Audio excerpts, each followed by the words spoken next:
Ethereum et Solana sont deux blockchains qu'on voit revenir partout en crypto. Et souvent, elles sont présentées comme si l'une devait forcément écraser l'autre.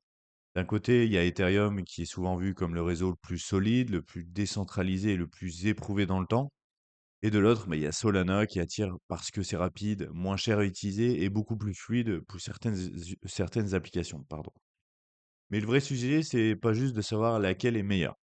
Le vrai sujet, c'est de comprendre ce que chaque réseau accepte de sacrifier. Parce que en blockchain, on peut pas tout maximiser en même temps. Vitesse, sécurité et décentralisation. Dans cette vidéo, on va comparer simplement Ethereum et Solana pour comprendre leurs forces, leurs limites et pourquoi le bon choix dépend surtout de ce qu'on valorise le plus. Ce qu'il faut commencer par parler, c'est le trilemme de la blockchain. Ça va être en fait les trois choses, c'est la vitesse, la décentralisation et la sécurité.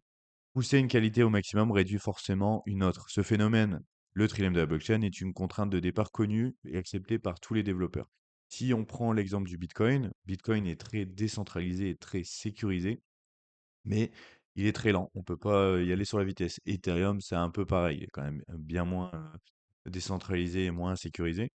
Et pour Solana, on va plutôt favoriser la vitesse plutôt que la décentralisation, par exemple, pour comprendre un petit peu le principe. Donc la décentralisation, simplement. Les validateurs indépendants, ce sont des ordinateurs qui vérifient et confirment chaque transaction.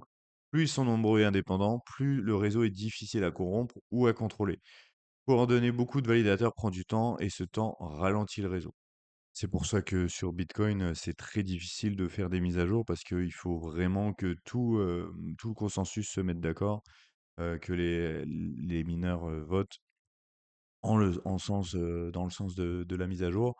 C'est pour ça qu'il y a très très peu de mises à jour aussi, parce qu'ils veulent pas, enfin c'est pas pour ça, mais en tout cas ils veulent que le réseau soit le moins complexe possible. Donc c'est très décentralisé, très démocratique si je peux dire. Ethereum va privilégier la sécurité avant la vitesse avec un maximum de validateurs, un réseau très difficile à attaquer ou manipuler de par sa décentralisation. Moins de transactions, la sécurité a un coût en rapidité, parce que si Ethereum voulait que le réseau soit plus rapide, ça demanderait une exigence avec beaucoup plus de matériel, avec des meilleurs serveurs, meilleures connexions, donc ça demanderait beaucoup plus de puissance à tout ça, donc coûterait plus cher, et donc ça réduirait la décentralisation. Pour devenir validateur sur Ethereum, en théorie, l'accès il est ouvert à tout le monde. Mais le matériel, qui est coûteux avec les frais réseau continus rend l'activité difficile sans un stock de stack délégué par d'autres. Concrètement, donc sur Solana, on a un validateur qui va servir à vérifier les transactions et sécuriser le réseau. En fait, en théorie, comme je disais, tout le monde peut devenir validateur, mais contrairement à Ethereum, il n'y a pas de dépôt fixe obligatoire de 32 Ethers. Il n'y a pas 32 sols, par exemple. Mais en pratique, c'est pas facile parce que Solana va demander un matériel beaucoup plus puissant et une très bonne connexion. C'est lié au fait que, en fait, Solana cherche à être très rapide, donc moins décentralisé. Pour être rentable, un validateur, ça doit recevoir beaucoup, beaucoup de sols délégués par d'autres utilisateurs. Donc, c'est comme si toi et moi, on avait des sols, on les donnait à un validateur pour qu'il puisse sécuriser le réseau. Mais donc, en fait, si on le donne à une seule personne, ça fait que c'est moins décentralisé.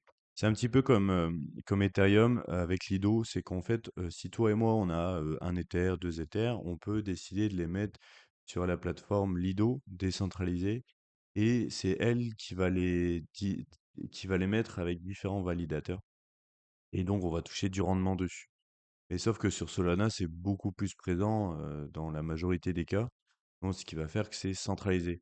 Donc Solana, c'est rapide, mais pour devenir validateur, ça demande beaucoup plus de matériel, c'est plus technique et en fait, c'est beaucoup de stacking délégué, comme je te l'explique avec Lito, c'est quasiment que ça. Ethereum ou Solana pour toi, qu'est-ce que tu choisirais? Niveau Ethereum, donc Ethereum s'impose souvent par son historique élevé et sa résilience et son niveau de décentralisation. C'est aussi là où il y a le plus de développeurs de toutes les blockchains.